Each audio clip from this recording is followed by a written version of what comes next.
माननीय ऋषिकांत राय जी ने भारतीय जनता पार्टी लालगंज को खड़ा किया है और भारतीय जनता पार्टी में हमारा प्रत्याशी कमल का फूल है। सूरज प्रकाश श्रीवास्तव जी को कभी आप सुने अंग्रेजी में भाषण देना हो, हिंदी में भाषण देना हो या भोजपुरी में भाषण देना हो, तीनों में वो पारंगत है। वास्तव में भारतीय जनता पार्टी क्या इस परिपाटी पर काम करती है कि विपक्ष का गला घोट दिया जाए तब जाके सरकार बनाई जाए। चलिए दोस्तों, नमस्ते, मेरा नाम अर्जुन है और इस वक्त मेरी मौजूदगी आजमगढ़ के लालगंज में है। और सांगठनिक दृष्टि से आजमगढ़ कुल मिलाकर के भारतीय जनता पार्टी के परिप्रेक्ष्य से दो अलग अलग डिस्ट्रिक्ट्स में डिवाइड है, एक लालगंज और उसके अलावा एक आजमगढ़ प्रॉपर। और यहाँ आजमगढ़ की लालगंज लोकसभा से या यूं कह दें कि आजमगढ़ की लालगंज विधानसभा में भारतीय जनता पार्टी की स्थिति कैसी है और लोकसभा के आम चुनाव जो इस बार देश की पंचायत के सबसे बड़े चुनाव कुछ ही दिनों में होने वाले हैं, यहाँ लालगंज में भारतीय जनता पार्टी अपनी स्थिति कैसे बेहतर कर पाएगी, क्या कुछ मामला बनेगा, क्या कुछ गणित बनेगी, उसके बारे में हम बातचीत करने के लिए कुछ एक लोगों को आज हमने यहाँ जुटाया है। आज हमने बातचीत करने की कोशिश की है। मेरे साथ आदर्श हैं, जरा मैं उनसे बातचीत करने की कोशिश करूंगा। और संगठन की दृष्टि से अभी एक नया दायित्व मिला है, बतौर जिला संयोजक लालगंज से भारतीय जनता पार्टी से ये काम देखने वाले हैं। आदर्श जी, स्वागत करते हुए सबसे पहले एक सवाल के साथ शुरुआत कर रहे हैं। एक युवा जोश, एक नई शुरुआत, एक नया ओहदा मिला है, नया पद मिला है, शुभकामनाएं देते हुए 24 का चुनाव बहुत पास में है और लोकसभा चुनाव पर जरा बातचीत करते हैं। इंडिया गठबंधन जो पहले से तैयार था, 2 महीने पहले लग रहा था कि यहाँ उत्तर प्रदेश के कई सारे राजनीतिक दल कांग्रेस के साथ चले जाएंगे, लेकिन वही कहावत, बड़ी देर कर दी सनम तुमने आते आते। समाजवादी पार्टी सिर्फ मिली है राहुल गांधी को। एक लंबी न्याय यात्रा निकल रही है, मजबूती के साथ इंडिया गठबंधन इस बार उत्तर प्रदेश में लड़ रहा है, बल्कि देश के अलग अलग कोने में अपने पांव लगातार पसार रहा है। यहाँ कम से कम लालगंज की क्या कुछ स्थिति इस चुनाव में होने वाली है, आप किस तरह इसको देखते हैं? बहुत बहुत धन्यवाद, आपने मुझे अवसर दिया अपने चैनल में अपनी बात रखने के लिए। मैं पहले स्पष्ट कर दूं कि शून्य तापमान में खड़ा रहना पर्वत की महानता नहीं, मजबूरी होती है। ऐसा ही इंडिया गठबंधन के साथ भी है, राहुल गांधी के साथ भी है। जो राहुल गांधी अपनी ही सरकार का ऑर्डिनेंस प्रेस कॉन्फ्रेंस में आपने सबने देखा है फाड़ दिया, वो लोकतंत्र को बचाने की जो मुहिम चला रहे हैं, ये इंडिया गठबंधन नहीं, ये घमंडिया और ठगिया गठबंधन है। इसकी दाल इस बार उत्तर प्रदेश की क्या कहीं भी नहीं गलने वाली है, क्योंकि पूरी भारतीय जनता पार्टी जिस नए ऊर्जा के साथ अपने नेता प्रधानमंत्री नरेंद्र मोदी जी को तीसरी बार प्रधानमंत्री बनाने का संकल्प ले चुकी है, जनता भी जानती है और जनता भी पूरा विश्वास कर दी है। क्योंकि हमारी जो बात रही, हमारी पार्टी की बात रही है और जनता की मैं अगर बात कहूं तो हम सपने नहीं हकीकत बुनते हैं और तभी तो सब मोदी को चुनते हैं, ऐसा नारा हमारी पार्टी ने दिया है। एक चीज और आपसे जानना चाहेंगे, ये जो आपका लालगंज प्रॉपर, ये लोकसभा भी है, ये विधानसभा भी है, लेकिन सिर्फ और सिर्फ यहाँ से बतौर भारतीय जनता पार्टी के प्रत्याशी कई सारे लोग आए, सिवाय हार के बहुत कुछ मिला नहीं है। 17 का चुनाव भारतीय जनता पार्टी यहाँ हारी, 19 का चुनाव यहाँ हारी, 22 का चुनाव यहाँ हारी। थके हैं, हारे हैं भारतीय जनता पार्टी के कार्यकर्ता।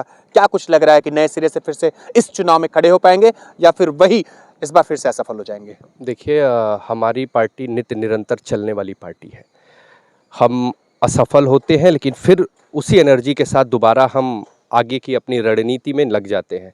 और आपने बात कही कि थके हारे से हमारे यहाँ, देखिए मैं स्पष्ट कर दूं, आपने लालगंज की जो बात कही है, मैं थोड़ा सा आपको इसके विषय में बता दूं कि लालगंज हो गई, आजमगढ़ हो गया, बलिया हो गई और एक आध जिला और भी आते हैं। यहाँ पे जब भी त्रिकोणीय लड़ाइयाँ होती हैं, हमारे जीतने की संभावनाएं बढ़ जाती हैं।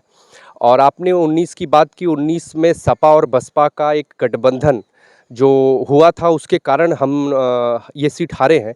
लेकिन इस बार इस प्रकार का कोई भी गठबंधन देखने को नहीं मिल रहा है और मैं आश्वस्त कर दूं आपको कि इस बार 2024 में लालगंज में कमल खिलना सुनिश्चित है और इस बार कमल खिलेगा।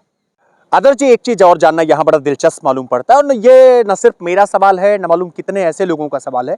लोग जानना चाहते हैं कि 2017 में भारतीय जनता पार्टी के कौन जिलाध्यक्ष रहे, महत्वपूर्ण नहीं, लेकिन ये सीट आप लालगंज की हारे। 2019 में कौन भारतीय जनता पार्टी के लालगंज से जिलाध्यक्ष रहे, बावजूद इसके आप ये सीट हारे।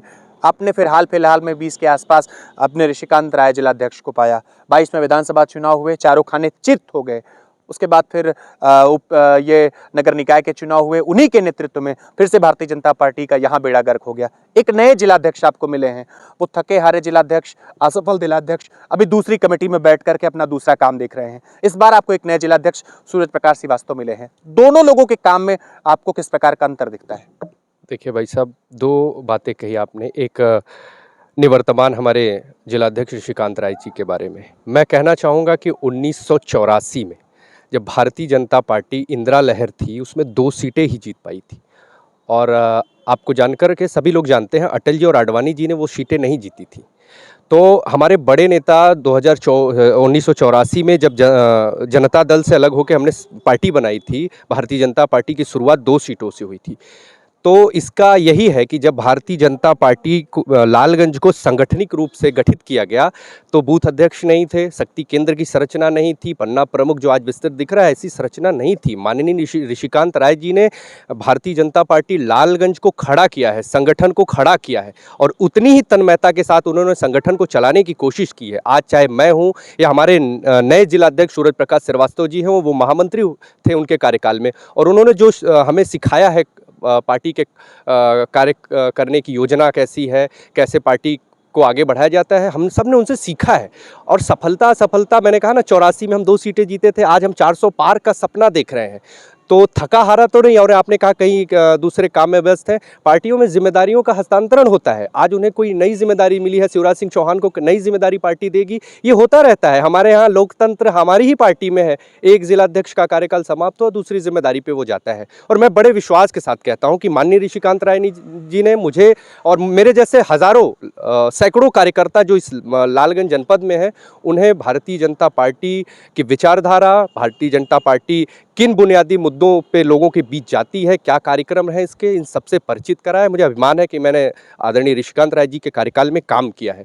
दूसरी बात आपने कहा सूरज प्रकाश श्रीवास्तव जी, मैं बताना चाहूँगा कि ये सूरज प्रकाश श्रीवास्तव के नाम की, हमारे जिलाध्यक्ष की नाम की जब घोषणा हुई तो अन्य दलों ने ये विचार किया ये नया जिलाध्यक्ष है, कि इनकी क्या वो होगी, इनकी कितनी पोटेंशियल होगी, क्या होगा। लेकिन मैं बताना चाहूँगा कि जो हमने 19 और 22 के चुनाव में स्पेस छोड़ा था जनप्रतिनिधियों के लिए, आज सूरज प्रकाश श्रीवास्तव ने अपनी लोकप्रियता, कार्यकर्ताओं के सुखों की दुखों की चिंता करके, अन्य भी जो भी लोग हैं उनके सुख दुख में खड़ा होना, ये जो उन्होंने किया है, मैं गारंटी के साथ कहता हूं कि सूरज प्रकाश श्रीवास्तव की लोकप्रियता 2024 के चुनाव में एक बड़ा मुद्दा होने वाली है, क्योंकि ये कार्यकर्ता को पहचानने वाला नेता, संगठन के लिए दिन रात समर्पित नेता, और ये भी कहूं कि विपक्ष का करारा जवाब देने वाला। मुझे एक बात और कहने में बड़ी ही वो होता है कि सूरज प्रकाश श्रीवास्तव जी को कभी आप सुने, अंग्रेजी में भाषण देना हो, हिंदी में भाषण देना हो या भोजपुरी में भाषण देना हो,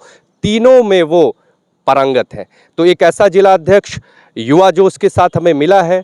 मैं कहना चाहूँगा कि 2024 की जीत सूरज प्रकाश श्रीवास्तव के नेतृत्व में हम पूर्ण करने जा रहे हैं। 2024 में कमल खिलने जा रहा है।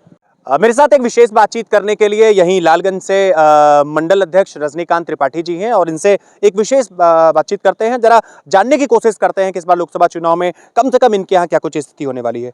रजनीकांत जी, स्वागत करते हुए एक सवाल के साथ शुरुआत करते हैं कि विपक्ष लगातार ये आरोप लगा रहा है कि कभी CBI का डर दिखा करके, कभी ED का डर दिखा करके, कभी अलग अलग स्वायत्त संस्थाओं का डर दिखा करके भारतीय जनता पार्टी विपक्ष के कई नेताओं को सलाखों के पीछे छोड़ती है। उदाहरण आपको वो सत्येंद्र जैन की बात कर ले, वो संजय सिंह की बात कर ले, झारखंड के हेमंत सोरेन की बात कर ले, और बंगाल के भी कई सारे ऐसे नेता, और ऐसे न जाने कितने उदाहरण आप उंगलियों पर जोड़ने की कोशिश करेंगे तो बिहार से लेकर के कई राज्यों में चल जाएंगे।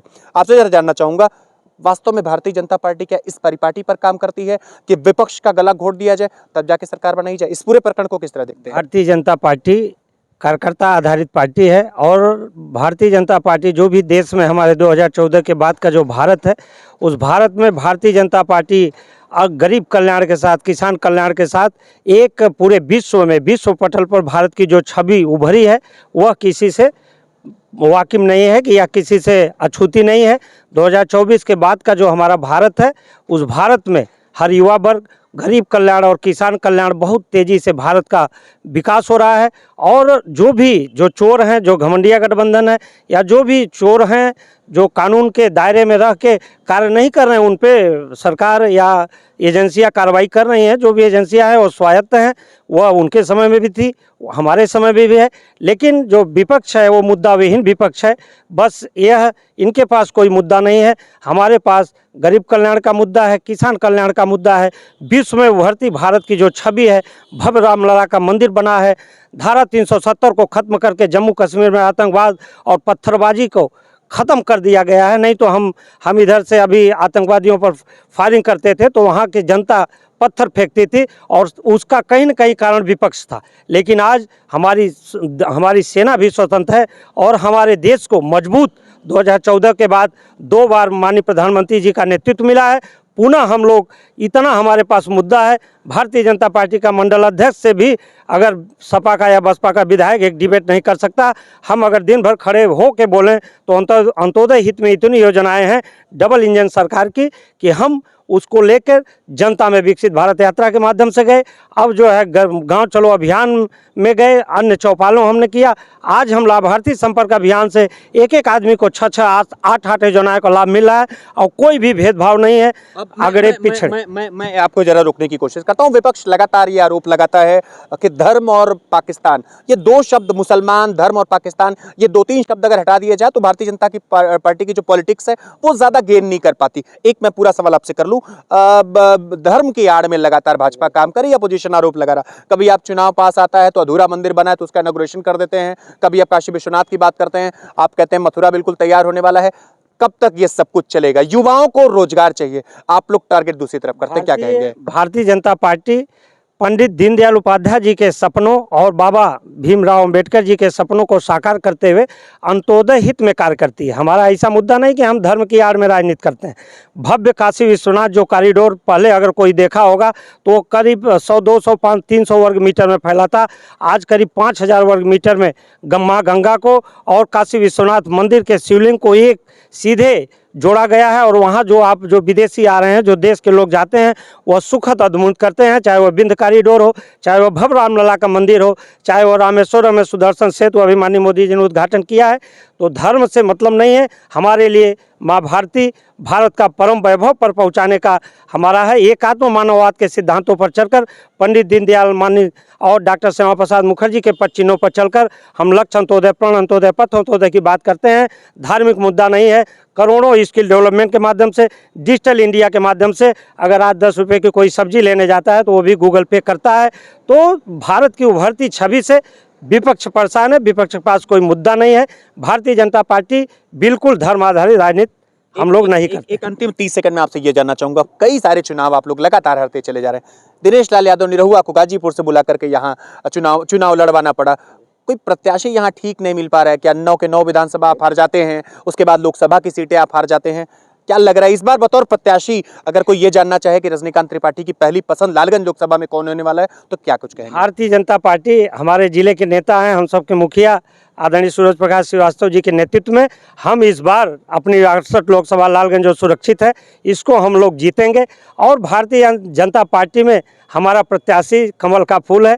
जो हमारा संसदीय बोर्ड मतलब तय करेगा, वो प्रत्याशी जो भी होगा उससे मतलब नहीं है।